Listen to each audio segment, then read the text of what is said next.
रहे हैं Navodaya times Punjab Kesari TV. Delhi में जिस तरीके से तापमान पड़ रहा है, ऐसे में आग लगने की कॉल भी जो है वो ज़्यादा आ रही है लगातार। चाहे पिछले दिनों आपने अस्पताल में आग देखी हो, रोहिणी में आग देखी हो, लगातार अलग अलग बिल्डिंगों में आग लगने की खबरें सामने आ रही हैं, जिसको लेकर दिल्ली फायर सर्विस जो है वो मौके पर पहुंचती है और आग बुझाने का काम करती है। हम इस वक्त दिल्ली के जो दिल्ली फायर सर्विस का ऑफिस है वहाँ पर खड़े हैं, आपको मशीनें दिखा रहे हैं। पहले तरीके आजकल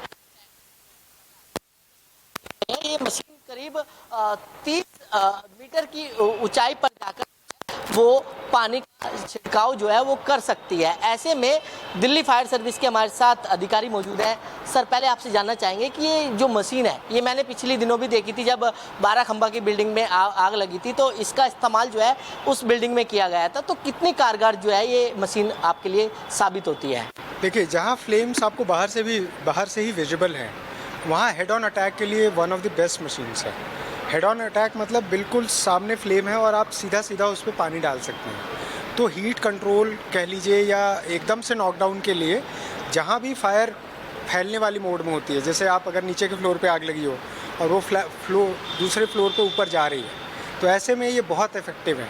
उसको एकदम से हेड ऑन आप रोक सकते हैं उस फायर को। लेकिन या यूँ कहें ज़्यादा बिल्डिंग में अगर आग लग जाती है, वहाँ पर पहुँचने में दिक्कतों का सामना भी करना पड़ता है, तो इसका इस्तेमाल जो है वो किया जा सकता है। एक्चुअली इसके अलग अलग कैपेसिटीज़ की आती है, अलग अलग हाइट के लिए ही आती है। अभी फ़िलहाल जो हमारे पास है ये 30 मीटर्स तक के लिए ऑपरेशनल है।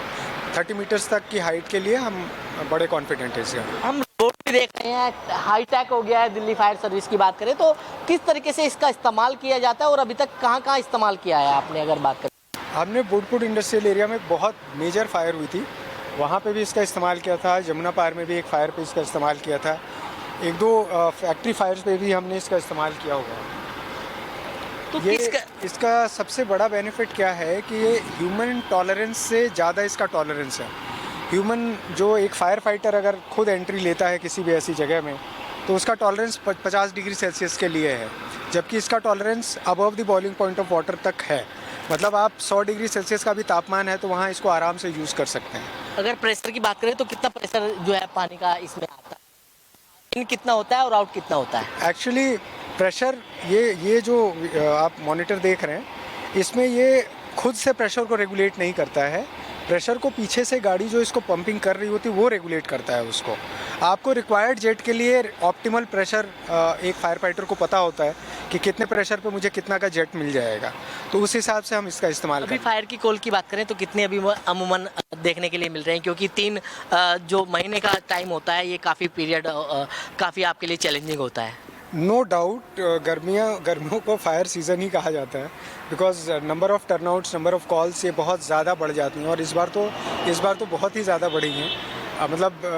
ये बहुत कम एक्सपीरियंस किया जाता है कि 200 को कॉल क्रॉस करे। इस बार तो 235 तक कॉल्स गई हैं। चैलेंजिंग कितने आती हैं आपके सामने?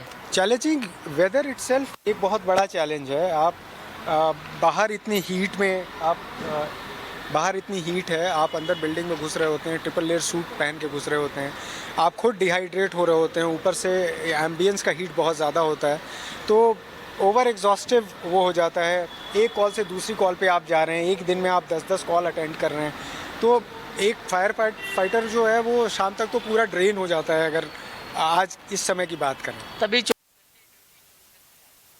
नेचुरली अब बीच में इंटरमिटेंट रेस्ट होता है, लेकिन कई बार तो पूरे दिन ही ऑन व्हील्स रहना पड़ता है।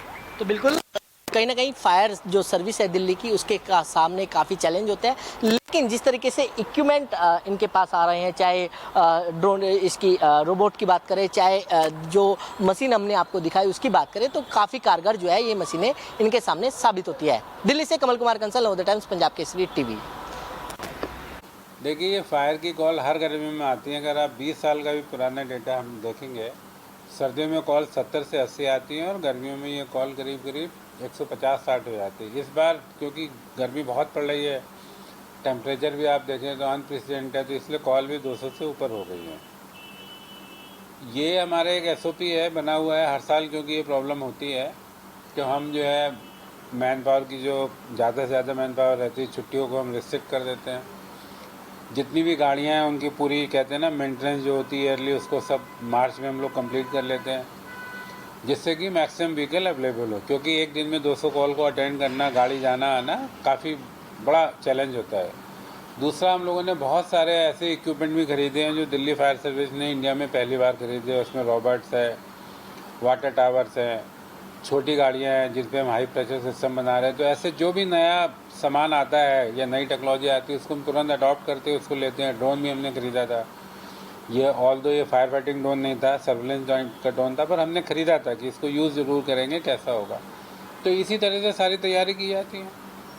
लेकिन चैलेंजिंग क्या आते हैं सामने, क्योंकि गर्मी लगातार, तापमान जिस तरीके से बढ़ता है, ऐसे में आग लगने की घटनाएं भी ज़्यादा बढ़ जाती हैं। देखिए, चैलेंज तो फायर कॉल में जो चैलेंज होते हैं वो चाहे गर्मियों और सर्दियों में सेम चैलेंज है। और मैं आपके माध्यम से ये कहना चाहूँगा, मेरे को एक अच्छा मौका मिल गया है।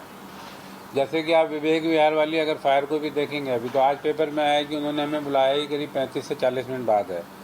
तो ये प्रॉब्लम पहले भी आती है। तो मेरा ये कहना है आपके माध्यम से सारे दर्शकों को कि आप अगर कभी भी फायर कॉल होती है, सबसे पहले अपने को सुरक्षित स्थान पर ले जाएं और फायर ब्रिगेड को इन्फॉर्म कर दें। उसके बाद आप जो कार्रवाई करना करें। आप खुद आग बुझाने की कोशिश करते हैं तो उसमें क्या आप टाइम वेस्ट कर देते हैं, फायर आउट ऑफ कंट्रोल हो जाती है, नुकसान ज़्यादा होता है, लॉस ज़्यादा होता है। हम कोई इंक्वायरी नहीं करते हैं ऐसी, हमारा कोई चार्जेस नहीं है और ऐसा कोई हमसे मतलब डरने की बात नहीं। आप हमें अगर पहले बता देंगे तो हम बहुत सी जान माल बचा सकेंगे, क्योंकि 4 से 5 मिनट जो है हमें पहुंचने में, अगर दिन का टाइम है तो ज़्यादा भी लग जाता है ट्रैफिक की वजह से। दूसरा, एक और बहुत बात मैं कहना चाहूँगा, ये सब जगह प्रॉब्लम आ रही है आजकल, ये चलन सा हो गया है। जब भी फायर कॉल होती है फायर पे जाते हैं, क्योंकि फायर आपने हमें दी, हमें 5 से 7-8 मिनट लगते हैं पहुँच, तब तक वहाँ भीड़ जमा हो जाती है, वो लोग सब वीडियो रील बना रहे होते हैं और हमें रास्ता मिलता नहीं है। तो मेरा आपके माध्यम से ये भी है कि आप वीडियो रील बनाएं पर फायर ब्रिगेड के जरूर रास्ता पहुँचें, क्योंकि हम जितनी जल्दी पहुँचेंगे, होता ये हम हॉर्न बजा रहे होते हैं वो हटते ही नहीं है, उनका ध्यान क्योंकि रील बनाने में होता है और उस टाइम शोर मच रहा होता है। तो ये भी एक दिक्कत आती है। तो हमारा मेजर प्रॉब्लम इक्विपमेंट को लेके कोई नहीं है, मैन पावर को लेके इतना बड़ा नहीं है। हमारा ये करेक्ट इन्फॉर्मेशन और right time and guidance to fire brigade. मतलब आप हमें रास्ता बता दें, जीना अगर बता दें कि इधर जीना है, आप इधर से जा सकते हैं, तो हमारे लिए थोड़ा आसान हो जाएगा। लेकिन सर, दिल्ली के अंदर ज़्यादा सकरी गलियाँ भी हैं, इसको लेकर चैलेंजिंग होते हैं फायर ब्रिगेड के साथ? देखिए, होते हैं। इसमें गर्मी और सर्दी नहीं, सर्दी में भी कॉल होती है, उसमें भी चैलेंज है, गर्मियों में भी चैलेंज है।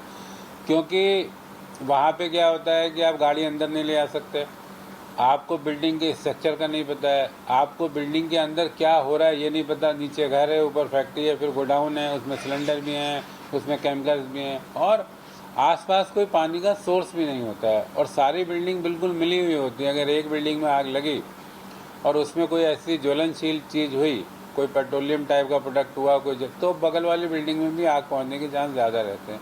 ये चैलेंज आते हैं। तारें लटकी हुई हैं, आप गाड़ी को ले जाने में दिक्कत है, सीढ़ी को लगाने में दिक्कत है।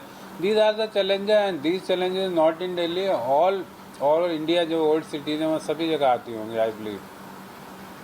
सर, कितनी मैन पावर है अगर फायर सर्विस की बात करें? फायर सर्विस के बाद टोटल अराउंड 3000 पीपल हैं। तो किस तरीके का वर्क होता है कि अगर बात करें तो? नहीं, फायर फाइटिंग ही मेन काम तो हमारा फायर फाइटिंग है। हम हर तरह की कॉल को अटेंड करते हैं। दिल्ली फायर सर्विस है ऐसी इंडिया की पहली फायर सर्विस है जो हर कॉल को अटेंड करती है। एनी सिटीजन अगर वो डिस्ट्रेस में है, किसी भी डिस्ट्रेस में है, चाहे ये फायर कॉल से रिलेटेड है, हमने वो कॉल भी अटेंड की कि बच्चा कमरे में बंद हो गया, चाबी नहीं है, तो हमने वो कॉल को भी अटेंड करते हैं। जानवर फंस गया है, कहीं पक्षी फंस गया है, डॉग किसी का फंस गया, वो कॉल किया, तो हम हर तरह की कॉल को अटेंड करते हैं।